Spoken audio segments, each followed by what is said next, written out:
everybody. Thank you for joining us.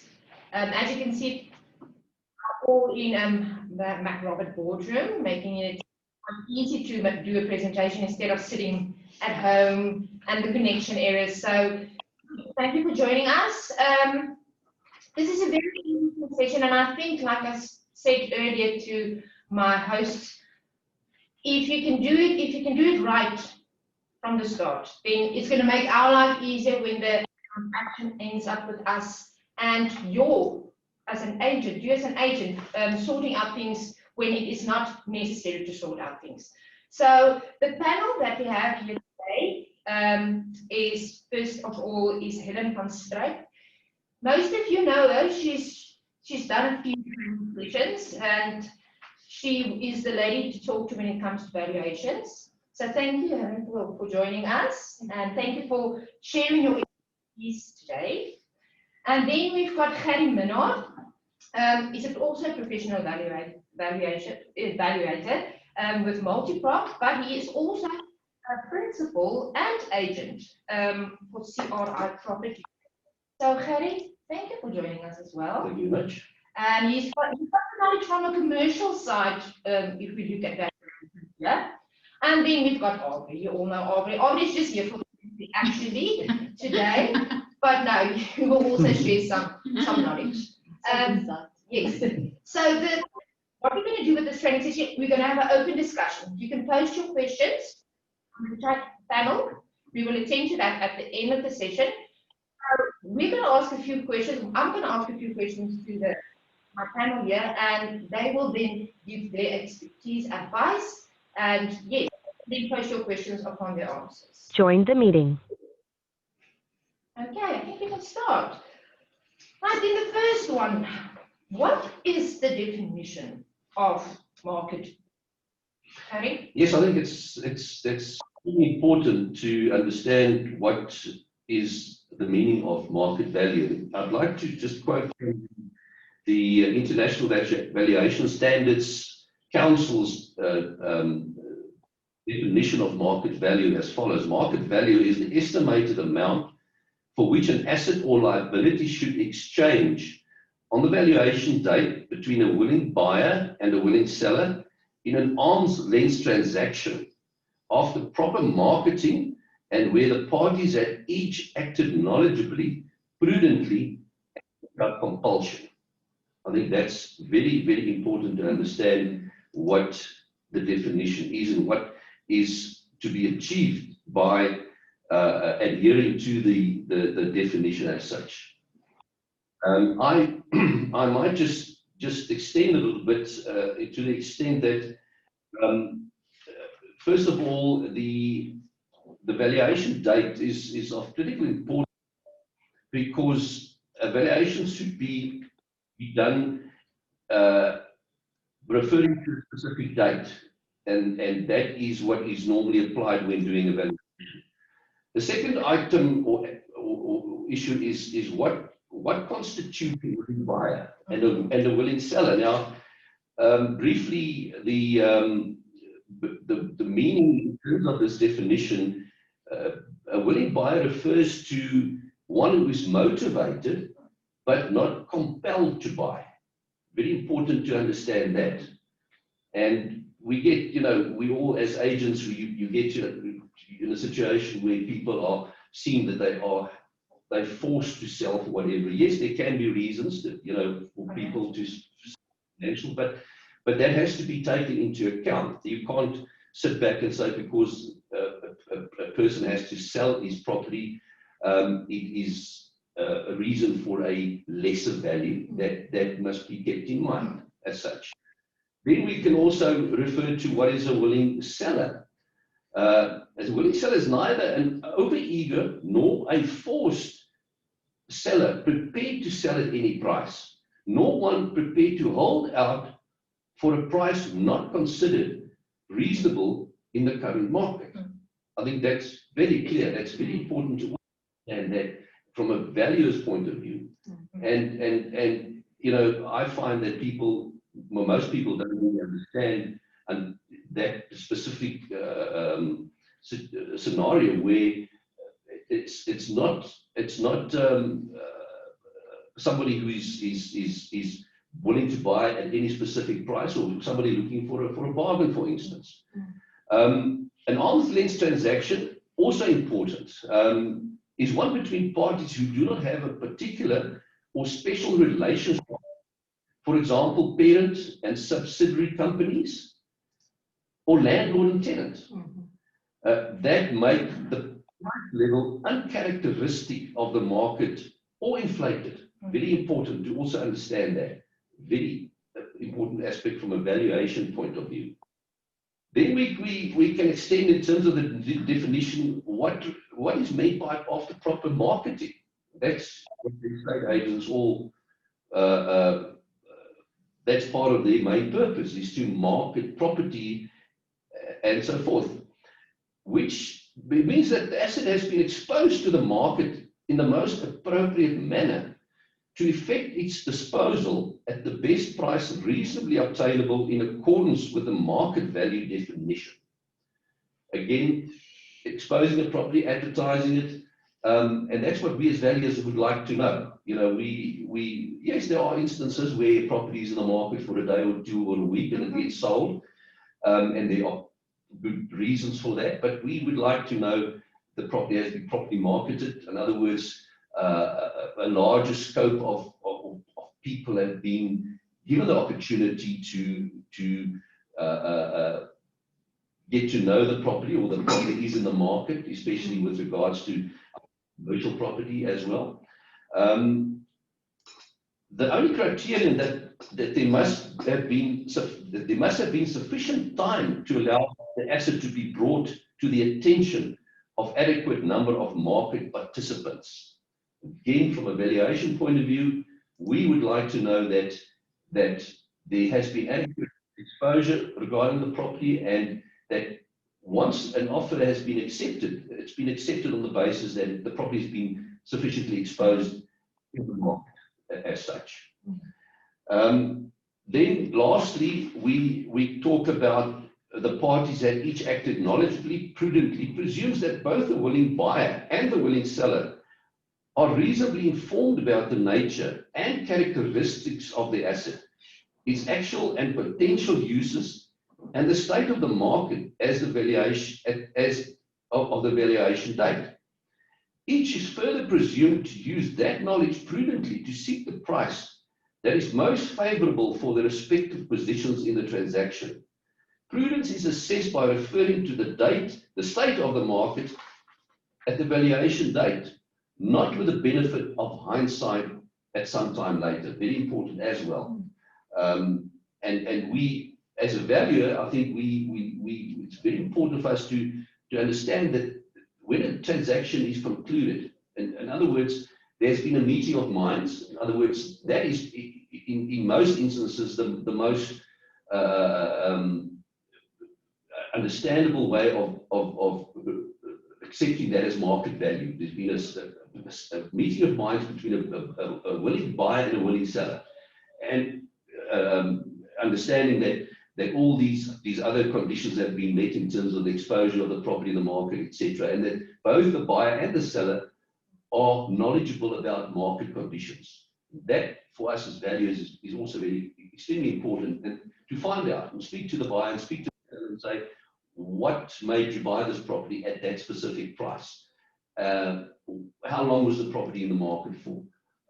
Etc., etc. So yes, I think that's really what we need to realize and understand from a valuation point of view. And you know, I think estate agents are not always afforded the opportunity to understand exactly what the meaning, the intricate meaning of the definition of market value is. Thank you, Harry. I don't know if you've got anything. Yeah, like I said to you earlier, the market value is absolutely the foundation from where we start. A valuation is, if you don't have the market value definition correct, then you're going to struggle going forward. Correct. So that is absolutely the foundation from where we start doing evaluation. Precisely. Right, next question. How is a property valuation done? one. The difference between a residential valuation and a commercial valuation. Okay, I do this every day. Tell us. A property valuation. So when you start, okay, so let me talk about residential, because that's what I do most of the time. So when you do a residential valuation, I'm just going to keep it brief because it's a long story and I can keep you busy for quite some time. So the first step, of course, you will, a client, either a bank or a private client, will contact you with a request to do a valuation for you. And then after you've agreed on certain aspects, then you'll go out and you'll do a physical inspection of the property. So having taken everything into consideration, a lot of people ask me, I've heard estate agents saying to me, but certainly you don't take finishes into consideration. And my reply on that is always, if it influences the mind of a willing buyer, it definitely influences value.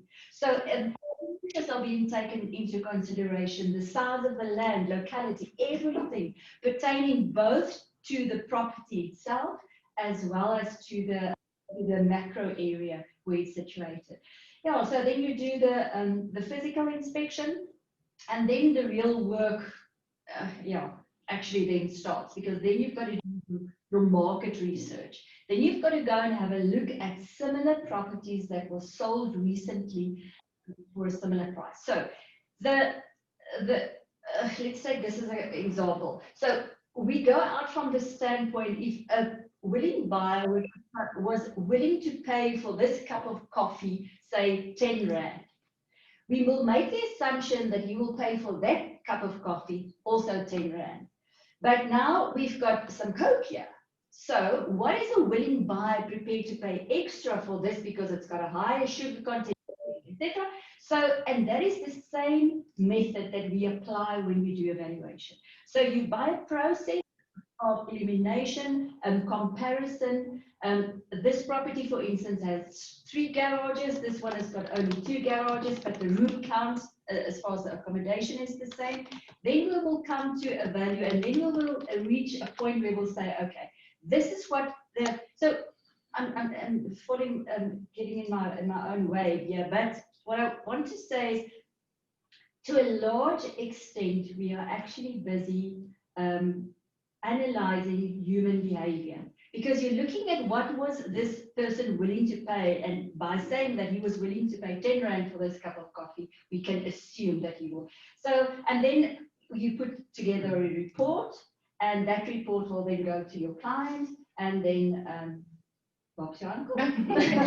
Sounds so easy. Okay. And the value is on the date of valuation. Yeah. Yes, in terms of the commercial, on the commercial side, which really encompasses commercial property, it really refers to retail, office buildings, and industrial properties.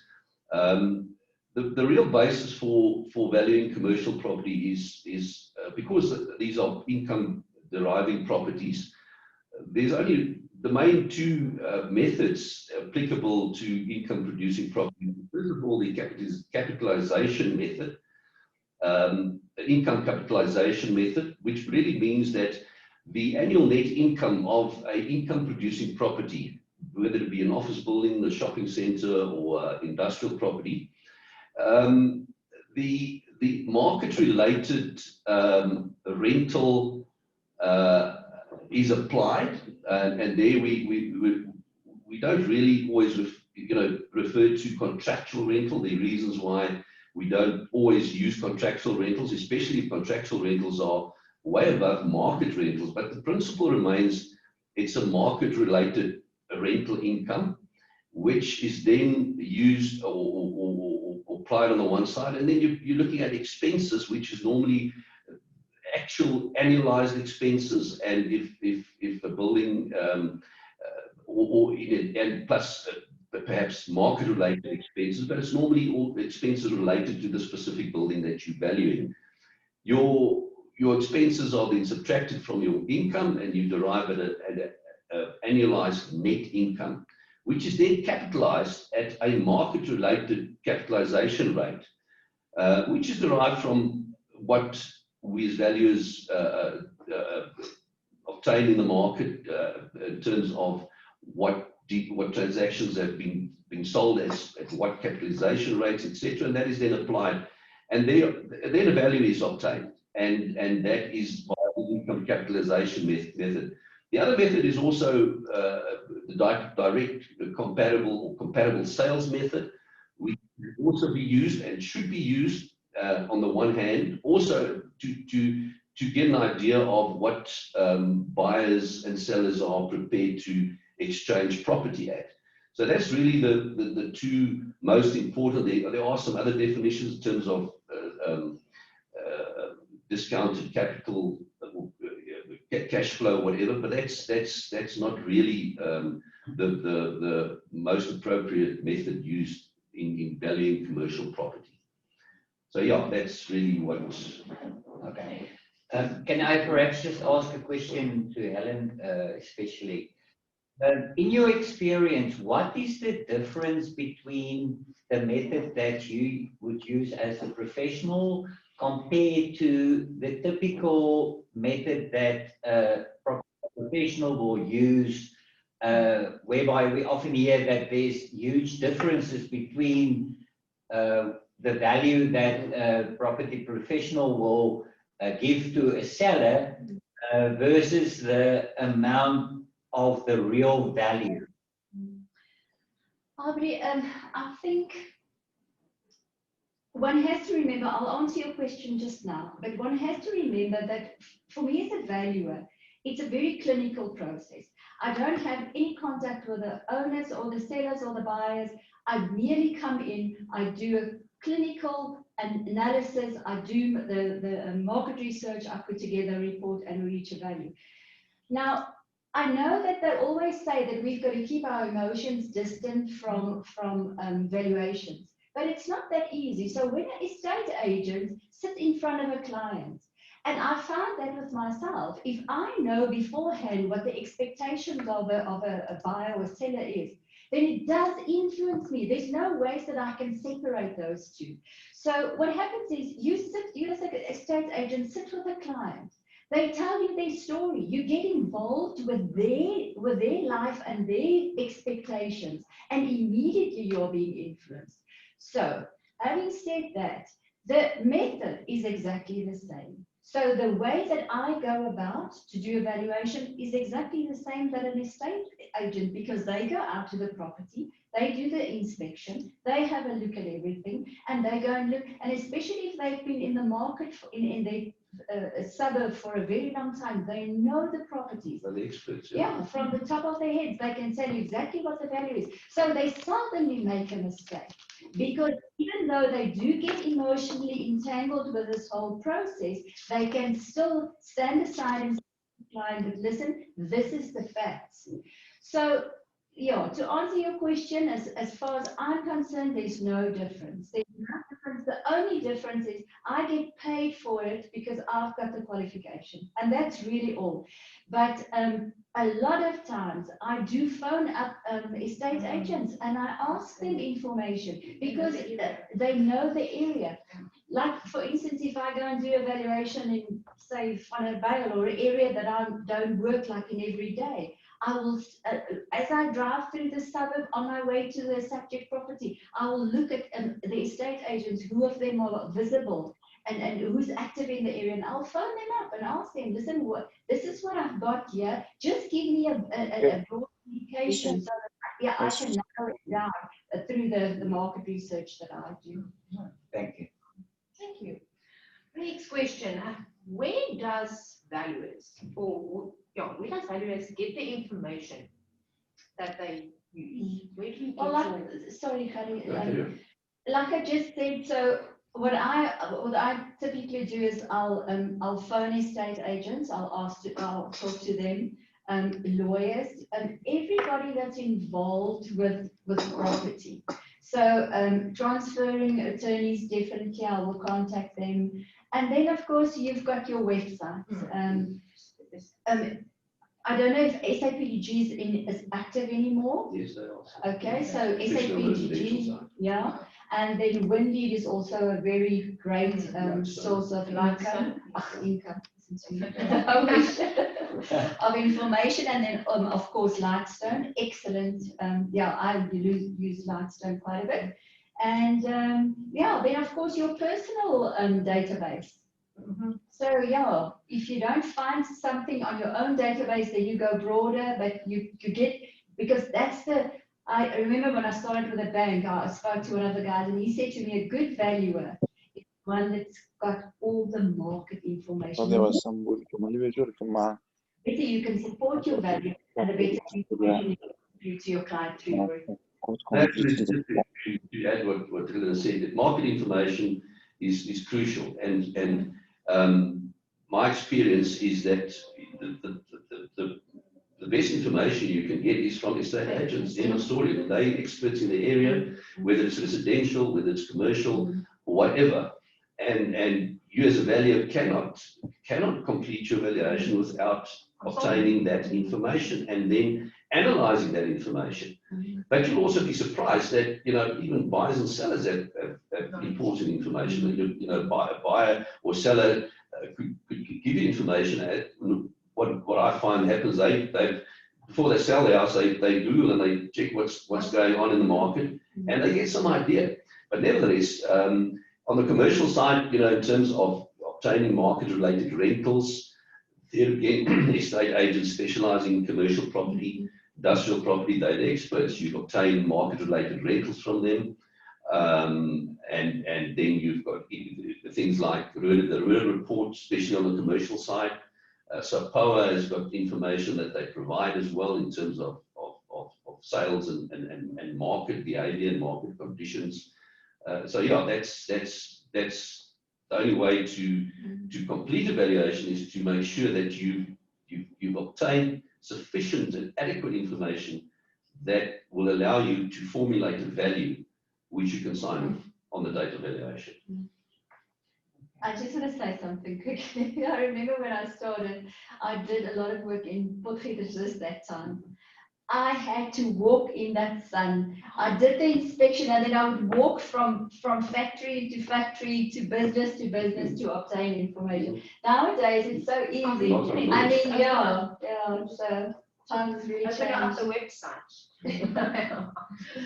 Then what's the difficulties that you as valuers face when you are doing valuation or influence that? Well, from my side, you know, sometimes you request to do evaluation, and you know that from the outset you're going to have difficulty finding proper information, market-related information. In other words, things like sales, etc. I've just recently done a valuation of a small farm, and there weren't really any sales that I could use or analyze that could give me some idea of market behavior. So that's one of the difficult things, is that you struggle to get proper market information, especially in terms of sales, etc. So that's to me is one of the difficult parts, is obtaining sufficient information for me to evaluate, to determine valuation. And I definitely agree on that one, because like for instance, if I did a valuation of a property in Dubai the other day, and it was way over 8 million, and there's no transactions. There's just absolutely nothing. Yeah. So I can't use Bronkhorstspruit because there's nothing there.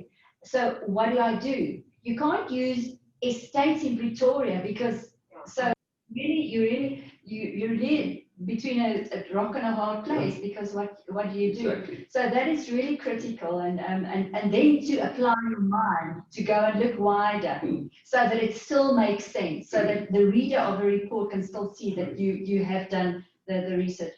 The other thing that's on a more day-to-day basis, what's difficult for me is obtaining access to properties. That's my next question. I mean, that is really sometimes, I feel people want to sell their property, So they don't want to. but they don't want to at least try and accommodate me. I mean, I'm not only visiting one property, I do some days between 10 and 15.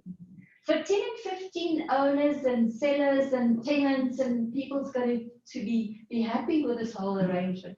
So that to me can be quite challenging. Okay. And like you said, most of the time, the only people that try to influence you is estate agents. And when they know that the property is it's in the market for too high, then they'll start talking too much and I'll know something. But in general, it's actually a great career. It's difficult at times. Every valuation is a challenge. Yes. That's what, different. that's what makes it so different, Yeah. so interesting. It's absolutely different. But I think it's like you be an agent. Every transaction is As different. well, So to some extent, Yeah.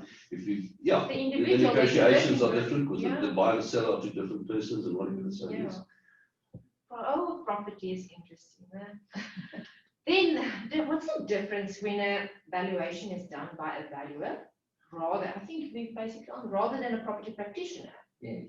Maybe I can just fill you in there. Look, I think we must first of all distinguish between a valuer. You're only a valuer if you're registered with the South African Property Valuations Council. Yeah.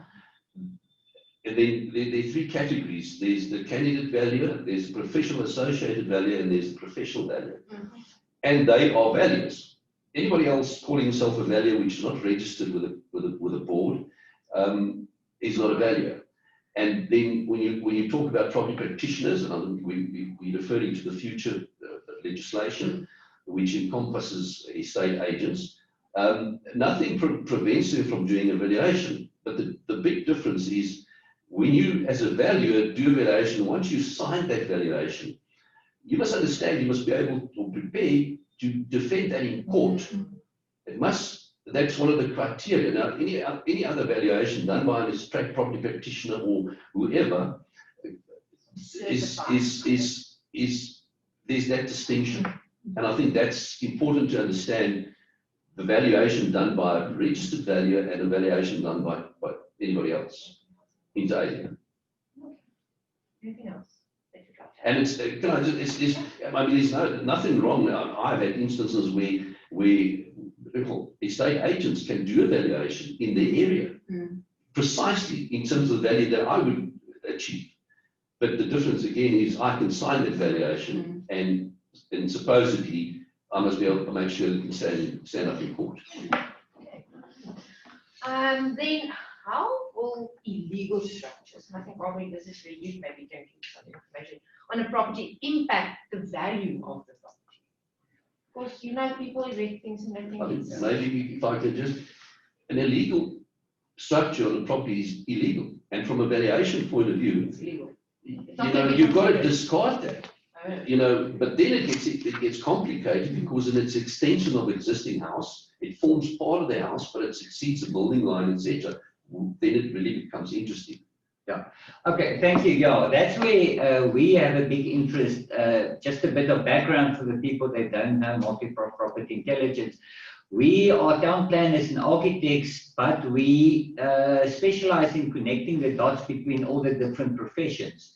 And that's where we really find it sometimes very difficult to understand how valuations is done and how the effect of buildings that are not approved is sometimes not taken into consideration. From our experience, we often end up with buyers that come to our office after the sale has been effected, and then we must tell them that some of the buildings needs to be demolished because we cannot get plans approved, or otherwise expensive processes needs to be followed, like consent use applications for second dwellings, or even zonings that would not allow the activity that the buyer purchased the property for. But the value was given as if everything was okay. And I'm not sure how that happened. I understand that sometimes desktop valuations are done. I'm not sure if that's still the case. my point is that if you are not aware of the fact that a major part of a building is built over a servitude and it is valued, even the buyer assumed that the valuer would protect them. Either the property practitioner must warn the buyer or the valuer, because the seller is not going to do it. And often he is not even aware of it because he might have bought it like that. So I'm really curious to understand how we can assist buyers to protect them from what we see on a daily basis in our office, where you pay an amount of money with the assumption that this is what you get. Eventually you don't get it. So Aubrey, first of all, it's the responsibility of an owner. Like you've got a license on your car and you've got a registration papers, you've got to have a building plan and an occupation certificate. So the moment that you sign a contract, you ask for those documents. So as far as your question is the protection that a valuer has got to offer, I'm a valuer, I'm not a building inspector. So I'm not trying to say that it's not part of my responsibility. But when I get to a property, for instance, I do a lot of work for a bank. If I go out and I go and have a look at a certain property, the bank has got very strict criteria. They say there's certain structures, if it adds to the habitable part of the property, and you can see, and it's obvious that it was added at a later stage, then you ask for approved building plans, and they keep the selling price on retention until that document has been released. Then there's certain grey areas. Remember, the bank is pushing the valuer because they want the deal. So it's not just the valuer that's involved here. From that first moment that the estate agent walks into the house and he or she can see that there's structures added, please ask for building plans, rather than waiting for the valuer to come out, and then at the stage where you actually want your commission, you want this transaction to be registered, now you sit with a dilemma. So from the word go, if you see there's anything, and from the just make sure that there's an approved building plan. So yeah, there's a lot of grey areas. There's a lot of areas that the bank allow us, like for instance, carports. I've listened to one of your lectures before, and you said everything that's being covered that covers the earth has got to be on a building plan. So but yeah. In a practical sense, it's a little bit of a grey area. There's not just really black and white. In your profession, it might be, but we've got turnaround times. We've got a bank that wants to get the deal through. We've got a buyer that's sitting, wanting to move into this property. Yeah, I hear you, and I agree that it's not really your responsibility. Perhaps the message in that to the property practitioners are that you can't move that responsibility to a buyer. The buyer have no understanding of this. And I think that's where the difference between estate agents and property practitioners will come in. Estate agent was a salesperson, selling, getting a buyer and a seller. A property practitioner is supposed to be the person that can advise a buyer that you are going to run into problems if you don't insist on these things. So the property practitioner is the person that should insist on these documentations, as you say. You should never ever allow a buyer to buy a property without an approved building plan and a certificate of occupancy for all the structures on the property. We often find that the estate agent will ask the seller, do you have plans? And he will say, yes, I have. 3 months later, when he must bring the plans, it is a plan indicating 50% of the building. It's half of the structures is not on there, and that is not what we're looking for. We're looking for an approved building plan for all structures on the property. And it's good to know that and understand that you cannot really take responsibility for it. That's not really part of your job. It's not part of the final responsibility is not with the conveyancer, because that the other question that people ask. They said, we had a conveyancer, why did nobody warn us? Yeah. I think just to add to that, the two things a valuer can do. You know, once he suspects there's illegal structures or whatever, he can refuse to do the valuation. In other words, refuse it to the extent, say to the client, I'll do the valuation if you can provide me with the necessary documentation, approved or whatever. And secondly, you can carry on with the valuation, but you can qualify the valuation to the extent that there are certain unapproved structures, etc., etc. But the problem with that is, if you then still have to determine a value, how do you derive a value knowing that there are illegal structures? And what, for instance, what will a buyer do if a buyer is made aware of the illegal? He was not aware when he first looked at the house. The next day, he's informed that there's illegal. Now, all of a sudden, his mind changes. He's now not prepared to look at the asking price. He's now saying, but hang on, there's a problem here. I'm prepared to offer you less. So again, that's got an influence on value. So yeah, you can qualify it, but rather just make sure and say, I will do the valuation if you can provide me with all the legal documentation that it's been built, it's an as-built building, there's an occupation certificate, etc., especially with regards to commercial property. Yeah. I think the message should be that we all, as professionals, should form a team to protect buyers from buying properties that they don't get the value for what they think they're getting. It's not no single profession's job. We must work together as a team. Maybe as a last word, just if a valuer does a valuation, knowing that there's illegal structures, signs it off, and it gets bought, it gets sold, the buyer has got a case against the valuer.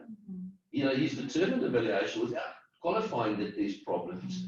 Yeah, so that's I think one of the differences again between a valuer, a registered valuer, and a property practitioner. You know, giving a valuation. And I just think this is a kind of a tip. When you go out and you do your listing, ask for it. Ask for the building plans. Ask for the occupation. Then you've got your pack. Doesn't mean how many buyers you're going to bring, but you know that is already there, and it will not delay the transaction later on. And even if the information is then freely available for the evaluator. Yeah. Again, maybe just talking about the plans, commercial property, office buildings. I don't do evaluation until I've certified floor areas. In other words, I've been provided the approved plans of the office building, and I can distinct or enable myself that the drawing, the existing buildings in terms of the drawing and the floor areas, I'm satisfied with the floor areas, or get the floor areas certified, because you find sometimes building owners after 20 years, and the building has been, it's the second or third owner of the building, he's not sure anymore what the total floor area of the building is, etc., etc. So again, by referring to floor plans, that's the only real way to establish the actual lettable areas of be it an office building, a shopping centre, or industrial property. Yeah, from experience in our office as well, more and more we see that property practitioners lose certain deals because rectifying these things can take a long time. And with some SPLUMA regulations, some bylaw regulations, especially with sectional title units, it can sometimes take you up to 9 months or a year to rectify this. And more we see very upset estate agents losing deals because they didn't do the basic homework. You've spent money marketing it, you spend money taking people out, you have a willing buyer, you have a willing seller, and you can't earn commission on it purely because of this aspect. So it's becoming more and more pertinent as time goes by. I just want to mention something. As far as I know, in Mpumalanga nowadays, if you want to register a property, you've got to have your approved building plan as part of it. Correct. And apparently it's coming to Gauteng and then it obviously spread to the rest of the country. So it's not something that you think about whether you should do it. Just do it. It's something that you've got to do. Just do it Yes. from the start. I think our last question before we get to the questions posted there, municipal valuations. Yes, I think, Oh, especially at the moment in Tshwane, where the new valuation roll has kicked in from the 1st of July. Just a matter of interest to mention that the date of the new valuation roll, the Tshwane valuation roll, is 1 July 2019. And it's important to understand that because the new valuations are applicable or effective from the 1st of July. It's not what your property is worth now, the municipal value, it's a year ago. In other words, the market conditions that obtained at that point in time was taken into account to determine the market value for municipal purposes. But I think what's important here to read you define the definition of the requirement of Municipal Property Rates Act, which is applicable to each and every municipality throughout the RSA.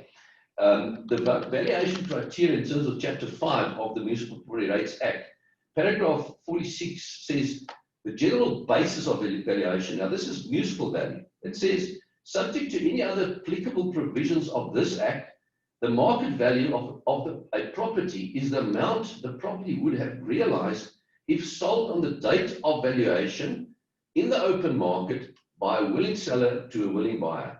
That is the criteria of the Municipal Property Rates Act for determining market value for municipal purposes. So it's not a municipal value, it's a market value, but it obviously refers, it's a market, it's got to be market value. Now that is very important for any municipality to understand that is the basis. They find it difficult to do because there's certain problems. I mean, you're looking at a municipality, especially the big metros. They've got hundreds and thousands of residential properties. You can't go and view those properties individually. There are certain methods which are applied internationally to value that, and you'll find that overall those values are below market value in terms of the definition, and that's accepted throughout the world, in fact. On the commercial side, it becomes a little bit more difficult or interesting because there's a lot less commercial property in a metro, for instance. And the question is asked, why? What prevents the valuation department of visiting those buildings individually? But again, it's the reasons why that doesn't happen, and that can result in especially commercial property being completely misvalued, undervalued. And once that happens, the values remain for a period of 4 or 3 years, or whatever the council decides the valuation period is.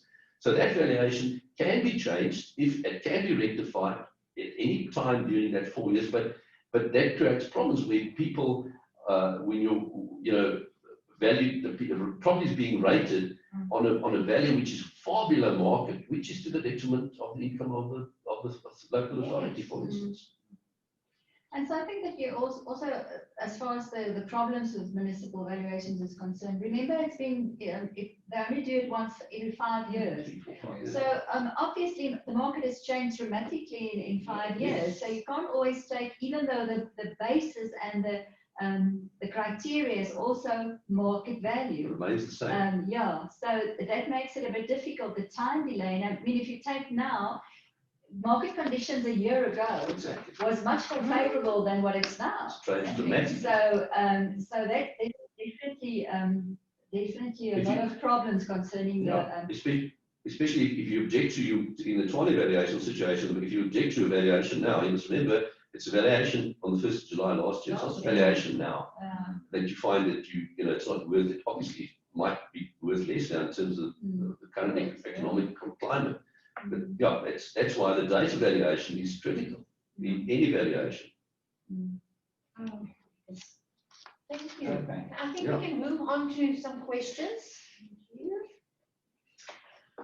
How do you explain to a seller that overcapitalization on a property does not necessarily bring a higher market value. For instance, it's a kitchen or a bathroom that has been renovated.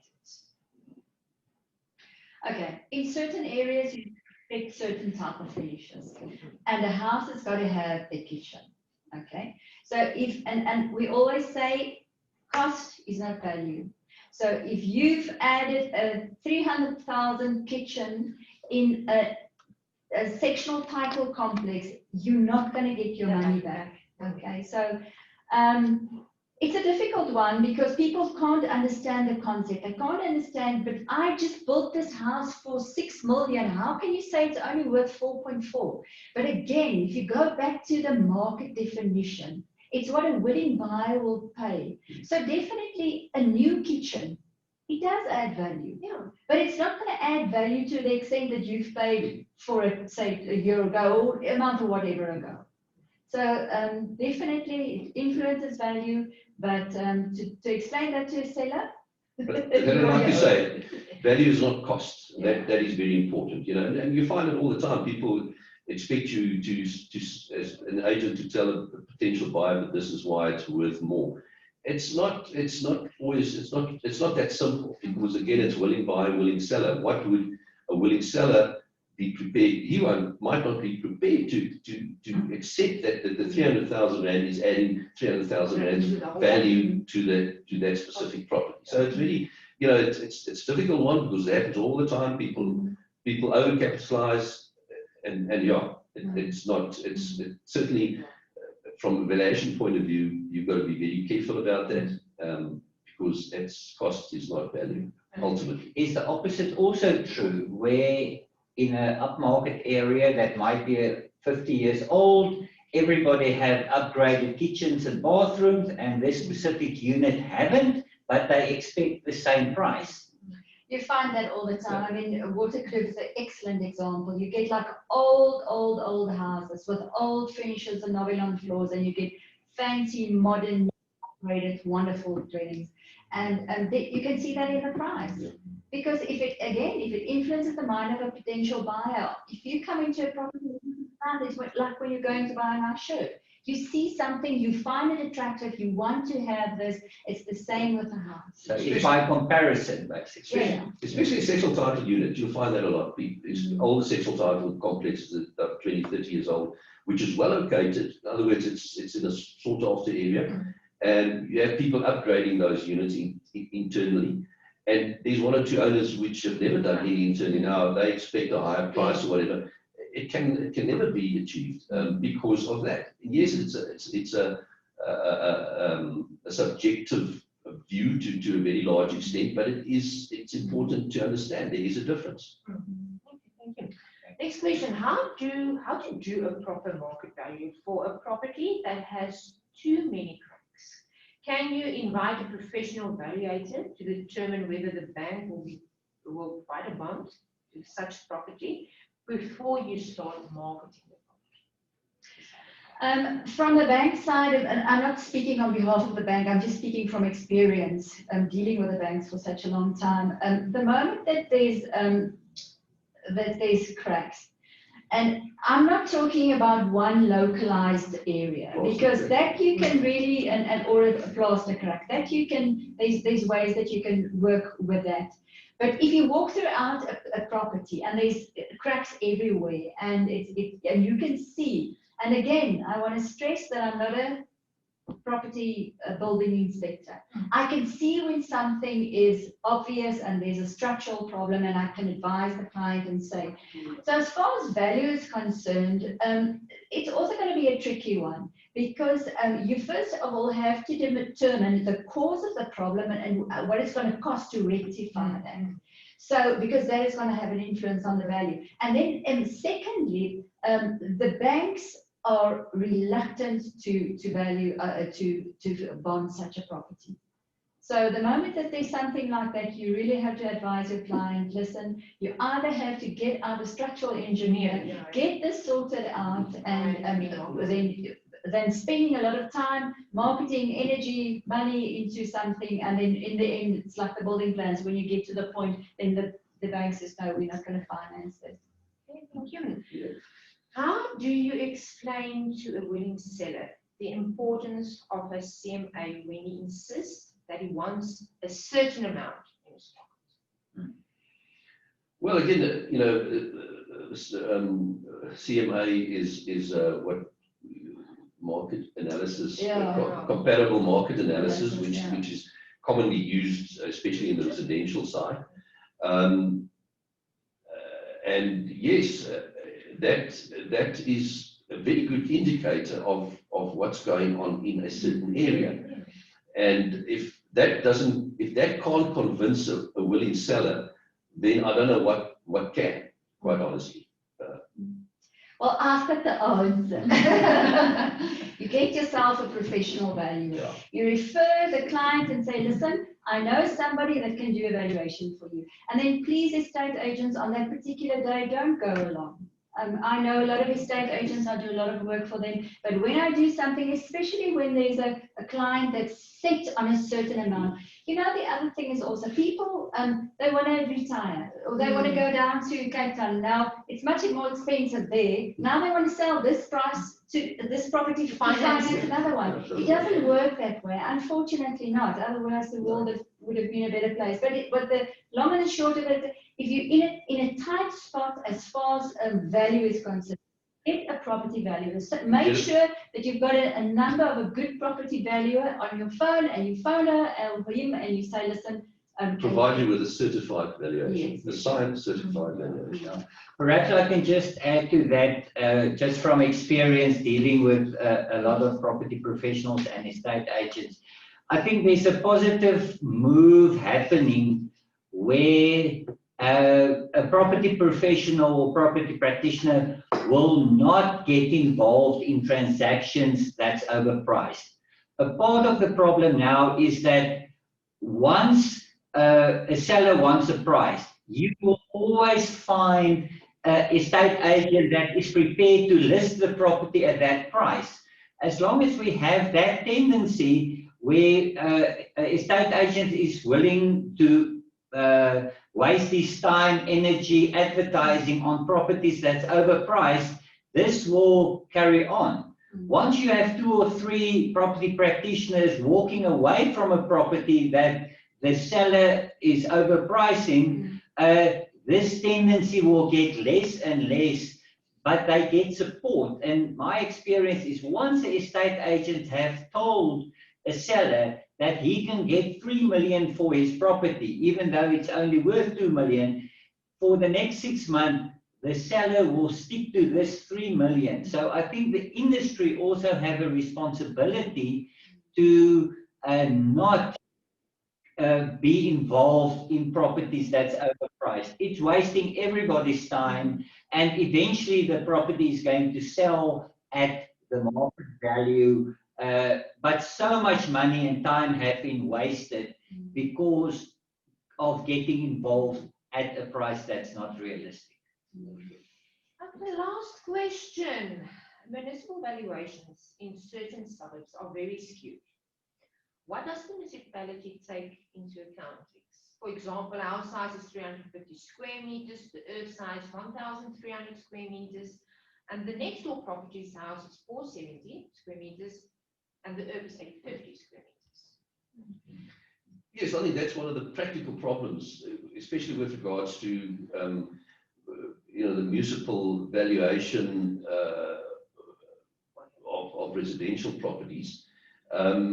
Because of the vast number of properties, and yes, because they don't visit these properties individually, they assess an area and have an overview and say all the houses look the same, and we feel that would be the value. We've done, we researched some sales in that area for the last year or two, whatever, but that is a problem. But again, the Act itself, the Municipal Property Rates Act, makes provision that anybody can object to any value. In other words, if your neighbor, you've got a house, and your neighbor next door to you has got improvements that are, in your opinion, a lot more expensive, a lot more comprehensive than your property, and maybe the sizes are similar, and the municipal value are the same, you can in fact object to the local authority and say, you know, why are these values, the property, the improvements and the character of the properties are totally different. What is the reason for the similar valuation? And then they're obliged to go out and then have a look and say, and they can make an adjustment as such. But it is they're supposed to do that, and they actually do that. They do that in terms of the Act. They must do that. The Act provides for that. They every year they have what they call supplementary valuations, where they correct properties. In other words, even if a valuation was the 1st of July, which remains for when new developments are done, those values, those properties have to be valued, and they get valued in terms of the supplementary valuation. And the Act says every municipality must have a supplementary valuation once a year. So provision is made, and you can make corrections in that 3 or 4 or 5 year period, which is the valuation period. But that is a problem. That's what I'm saying. You can object, and your neighbour might not be friendly with you for much longer than that. But that's got to be the rate also makes provision and say that the Act, the municipality must treat each person equitably, each property owner equitably in terms of value. Well, thank you. Thank you for your questions, agents. Thank you for joining us, and then thank you to my panel, Helen and Carrie and Aubrey, always here. But please, you're more than welcome to send through any additional questions. Maybe you think of something once we've done. My email address has been posted there. Send it through to me, and I will get the experts to advise you on the correct answer. Thank you so much. Have a lovely day, and see you for our next training. Thank you. Bye. Bye-bye.